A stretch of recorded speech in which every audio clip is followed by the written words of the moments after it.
Bon vendredi les pirates, j'espère que vous allez bien parce que moi ça va bien. Aujourd'hui on va parler de la formation Choisir les bons mots qui est sortie mercredi, il y a 2 jours. Et donc on va, vous l'avez déjà adoré évidemment, on va parler aujourd'hui notamment des mots à travers la philosophie, à travers la littérature. Avoir de la culture est important pour récupérer son conjoint puisque la culture va vous permettre de vous aider à trouver des sujets de conversation. Donc, le stoïcisme, par exemple, qui est un courant philosophique antique, je vous en avais parlé dans une formation complète, va vous aider à mieux gérer les relations de couple en prenant l'acceptation de l'autre tel qu'il est et sans chercher à le changer. Donc vous allez pouvoir dans la formation trouver les bons mots pour avoir une bonne relation avec votre conjoint sans changer évidemment le fait d'être comme il est pendant sa crise. Les stoïciens considèrent que le bonheur ne dépend pas des événements extérieurs, mais en appliquant cette philosophie euh, de la relation du couple, on peut trouver un bonheur à l'intérieur de soi. En appliquant cette philosophie, eh bien, les défauts et les faiblesses de votre conjoint vont être beaucoup plus acceptés et on va essayer de ne pas les chercher à les modifier à tout prix. Au lieu de dire, par exemple, que tu n'es pas organisé, on va pouvoir dire, j'accepte que tu aies ta propre façon de faire les choses, même si elle est différente de la mienne. Évidemment, pendant une crise de couple, vous n'allez pas forcément dire ces mots-là, mais en revanche, ce que vous allez faire, vous allez l'avoir dans la tête, vous allez avoir les mots dans la tête pour dire oui, j'accepte que mon conjoint soit différent de moi. Donc finalement, vous allez apprendre à gérer les conflits en mettant en place la maîtrise de vous et la modération dans l'expression de vos émotions. Les mots sont forts dans le stoïcisme qui considère que les émotions négatives, comme la colère ou la jalousie, sont le résultat unique d'une mauvaise perception de la réalité. Quand vous allez vous énerver avec votre conjoint, au départ, c'est peut-être, vous allez juste être en colère parce que votre conjoint n'est plus comme avant, votre conjoint, vous ne répondez plus aux besoins de votre conjoint, il préfère aller voir un pansement. Donc vous avez une mauvaise perception de la réalité parce que vous croyez que la situation est foutue et que vous allez ne plus retrouver votre conjoint. Et pourtant, il y a un changement de perception de la réalité grâce aux formations du capitaine. Vous savez que votre conjoint, si vous êtes ensemble depuis 5, 10, 15, 20 ans, probablement traverse juste une crise, peut-être une crise existentielle, et en apprenant à maîtriser cette crise et en apprenant à maîtriser vos émotions, en apprenant à maîtriser vos émotions et à les exprimer de manière modérée, vous allez éviter les conflits inutiles et trouver des solutions plus constructives. Donc finalement, au lieu d'être en colère contre votre conjoint, vous allez vous rendre compte que vous avez simplement de la frustration face à une situation qui change. Hein, c'est pas de votre faute, mais votre conjoint ne veut plus être de la phase de sécurisation. Et donc, vous allez dire, plutôt que de m'énerver, de me mettre en colère, c'est vrai que je ressens de la frustration face à cette situation, mais je vais essayer de garder mon calme pour trouver une solution. Et vous voyez qu'avec des mots comme ça dans votre tête, votre comportement va être tout à fait différent. Donc, prenez le temps de réfléchir à une situation plutôt régulière, effectivement, où vous avez eu du mal à respecter votre conjoint tel qu'il est. Essayez de comprendre pourquoi vous avez agi de cette manière, pourquoi vous n'avez pas maîtrisé vos pensées et vos émotions. Et en vous inspirant de la philosophie stoïcienne, vous pourrez refaire la formation sur la philosophie stoïcienne, la philosophie antique, vous pourrez dire comment j'aurais pu faire pour mieux gérer la situation. Donc finalement, pourquoi on agit en s'énervant? Simplement parce que, d'après les stoïciens en tout cas, eh bien, on a du mal à percevoir de façon cohérente la réalité. Donc finalement, vous pouvez relire, alors refaire la formation sur les stoïciens, relire des textes stoïciens comme les pensées pour moi-même de Marc Aurèle, et vous essayez de les appliquer à votre relation de couple. Réfléchissez à la façon dont ces textes ou la formation du capitaine vont vous aider à mieux accepter votre conjoint et à mieux gérer les conflits. Donc le stoïcisme a beaucoup de mots, hein, on les reprendra un peu dans la formation évidemment, qui vont vous permettre d'arranger la situation avec des mots qui sont adaptés. Je voudrais vous parler aussi de l'existentialisme, qui est un principe de responsabilité individuelle. Alors, c'est un courant philosophique du XXe siècle qui vous aide à mieux comprendre les relations de couple en mettant l'accent sur la responsabilité individuelle et la liberté de choix. Pendant trop longtemps, vous avez été codépendant de votre conjoint pendant toute la phase de sécurisation. Eh bien, aujourd'hui, c'est différent. Hein, vous allez avoir une responsabilité et les existentialistes considèrent que chaque individu est responsable de ses choix et de ses actions. Donc, si vous êtes vénère, si vous êtes triste, ça veut dire que ça vient enfin, vous pouvez faire quelque chose de différent. Donc, si vous êtes différent d'avant, parce que maintenant vous maîtrisez vos choix, vos émotions et vos actions, vous allez devenir libre. Votre conjoint qui veut être libre croit qu'on est libre en voulant, en faisant n'importe quoi, en sortant en boîte de nuit ou je ne sais quoi. Ce n'est pas du tout comme ça qu'on est libre. On est libre quand on arrive à maîtriser ses responsabilités. On sait que effectivement en ce moment je suis peut-être en crise ou nette, mais c'est pas pour ça que je vais faire exploser mon couple. Et ça rend libre parce que plutôt que de blâmer l'autre et de l'accabler de ses propres problèmes, l'existentialisme nous explique que j'ai ma part de responsabilité. Et cet existentialisme, ça rend libre parce que ça permet de mieux comprendre finalement comment agir en cas de conflit en disant, ben oui, peut-être que c'est moi qui ai mal fait les choses et comment j'ai ma part de responsabilité en tout cas. Donc les mots que vous allez apprendre dans la formation de la semaine, c'est « je comprends que tu aies une perception différente de la mienne ».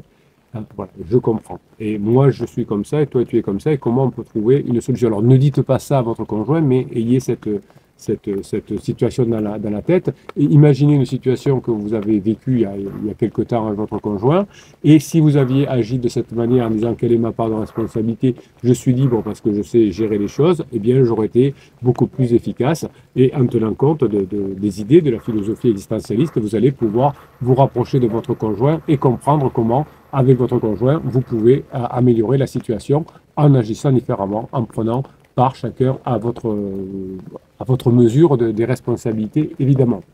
Donc prenez le temps d'écouter la formation et peut-être de lire en complément le texte de L'être et le néant de Jean-Paul Sartre, que j'aime beaucoup. Et chaque fois que vous lisez ce texte, par exemple L'être et le néant de Sartre, ou tout à l'heure le texte stoïque, comment je peux l'appliquer à ma relation de couple. Ayez toujours cette phase en tête, puisque votre objectif, c'est de retrouver votre couple.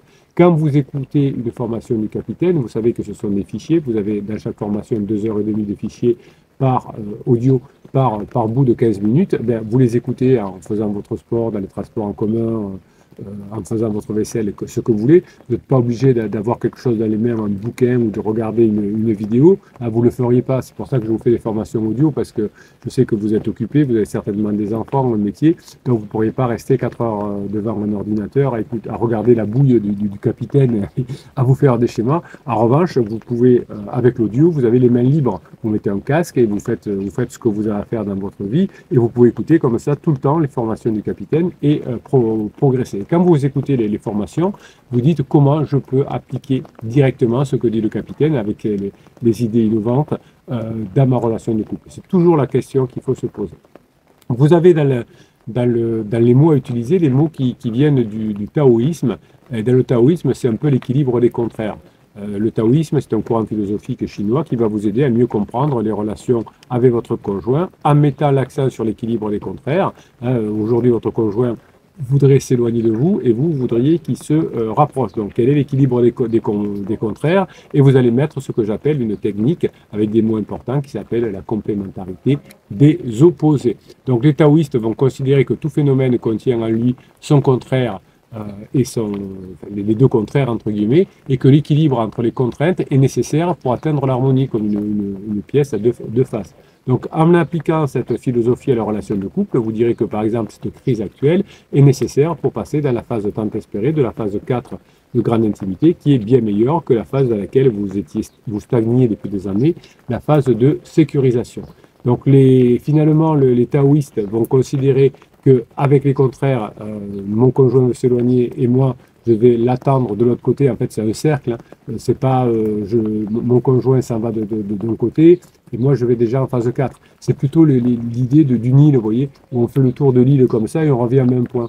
Eh bien, votre conjoint fait un grand tour. C'est la phase d'exploration. Il va explorer l'île pour savoir si l'herbe n'est pas plus verte ailleurs. Il va revenir au point de départ, c'est-à-dire avec vous, mais là, il va vous retrouver changé. Il va vous retrouver déjà en phase 4 parce que vous aurez mis en application les formations. Et alors, évidemment, vous ne laissez pas partir votre conjoint faire tout seul le tour de l'île.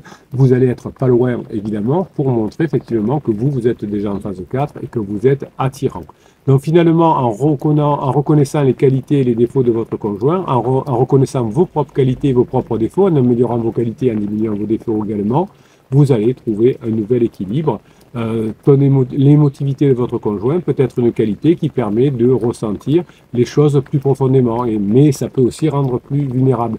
En gros, le taoïsme nous apprend avec les mots que finalement rien n'est parfait, mais que l'on peut avoir des points de vue positifs ou des points de vue négatifs de quelqu'un qui est émotif. Et ça, il peut être du coup extrêmement créatif, mais aussi il peut être plus vulnérable. Donc l'idée, c'est pas de régler les problèmes quand c'est pas le moment de les régler. On peut pas dire je vais régler mon problème maintenant parce que mon conjoint finalement n'en a pas envie. Je vais attendre le bon moment pour régler le problème que je peux avoir avec mon conjoint. Donc finalement, le postmodernisme peut venir aussi en aide du taoïsme. Le postmodernisme, c'est la déconstruction des normes. Et effectivement, la norme qui était pendant un certain temps une forme de, comment dirais-je, de routine avec votre conjoint, eh bien là, vous êtes en train de changer.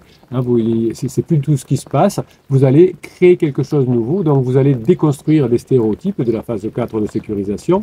Et finalement, les postmodernistes qui considèrent que les normes, les stéréotypes, finalement, sont des constructions sociales qui limitent votre liberté, votre créativité.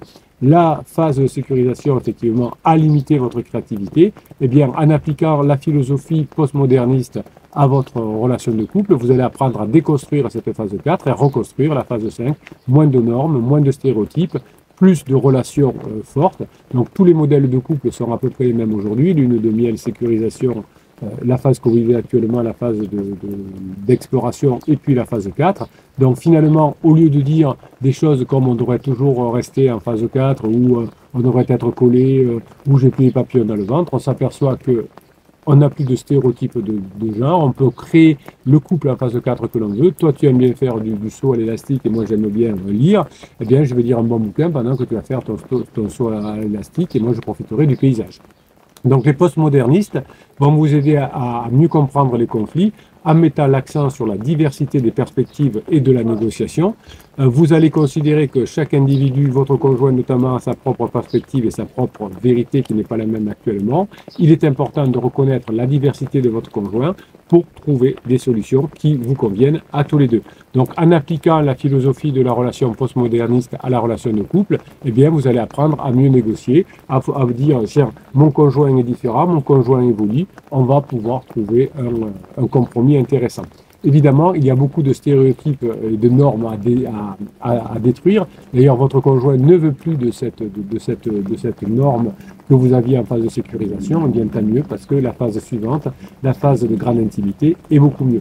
Donc, je vous conseille de lire le bouquin qui s'appelle La condition postmoderne de Lyotard, hein, Lyotard, c'est Jean-François, qui permet de finalement comprendre comment on peut déconstruire une étape de la relation pour en construire une autre.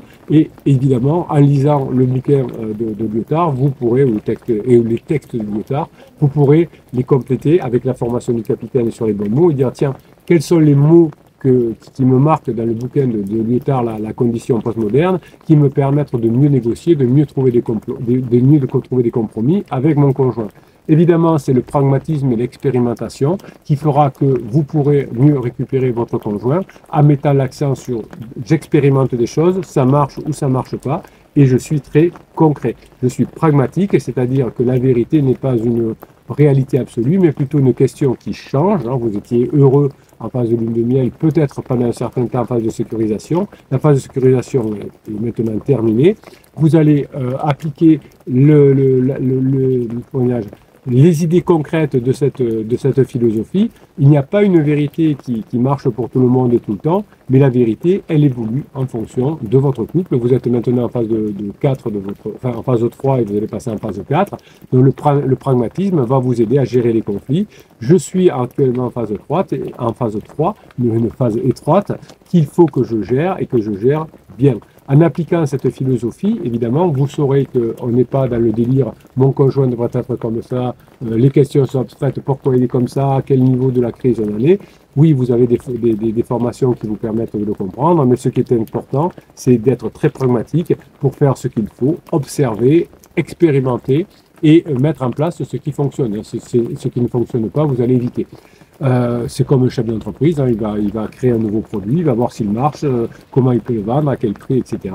Et il va expérimenter. Donc vous avez un bouquin que j'aime beaucoup qui s'appelle L'expérience et la nature de John Dewey, et vous allez essayer de lire quelques lignes et de les relier à la relation du capitaine sur les bons mots, hein, c'est la relation de cette semaine, qui vous permet de voir comment vous pourrez être plus constructif.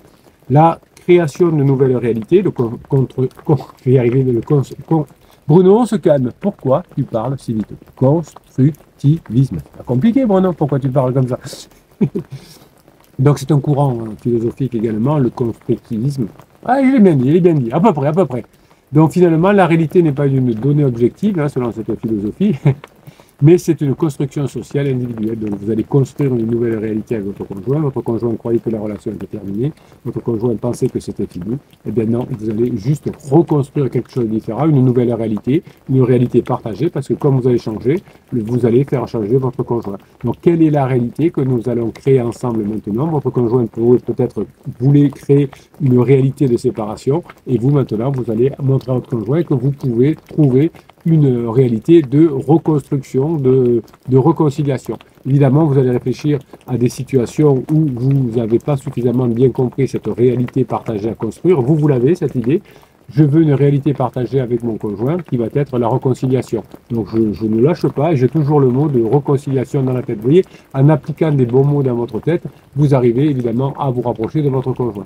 La construction que vous allez mettre différente de votre couple va vous permettre d'avoir une réalité différente. Donc je vous conseille de mettre en application la formation et de la coupler avec le bouquin de Berger et Luxman qui s'appelle Construction sociale de la réalité. Vous allez apprendre en lisant ces quelques pages et en les reliant aux bons mots du capitaine, comment je vais mettre en application la formation et les bons mots et comment la construction sociale de la réalité de Berger et de Luxman va m'aider à récupérer mon couple. Voilà, pour vous aider à trouver les formations, eh bien, je vous ai mis un lien en descriptif de cette vidéo. Hein, sous la vidéo, vous avez marqué afficher plus, vous cliquez dessus et vous avez un lien qui va vous permettre d'atteindre le canal névralgique des pirates, c'est-à-dire le Telegram où je vous mets des textes et des vidéos toute la journée, mais aussi le groupe Facebook et surtout le catalogue des 180 formations qui vous permettent de retrouver votre conjoint et de travailler sur des domaines que vous ne connaissiez pas encore. Vous avez également la formation Best of 2023 que je vous offre toujours quand vous cliquez sur ce lien et toujours le concours hein, en mettant des commentaires sous les vidéos. Vous avez toutes les chances à la fin du mois de gagner la formation de votre choix. Vous serez tiré certainement au sort par un petit logiciel et je vous contacterai évidemment pour vous offrir la formation de votre choix. Alors, quel est le canal philosophique que vous allez utiliser pour comprendre les bons mots? Eh bien, je vous laisse y réfléchir. En tout cas, merci pour ce que vous êtes. Je vous souhaite la journée que vous méritez. Je vous kiffe, les pirates, vous adorez.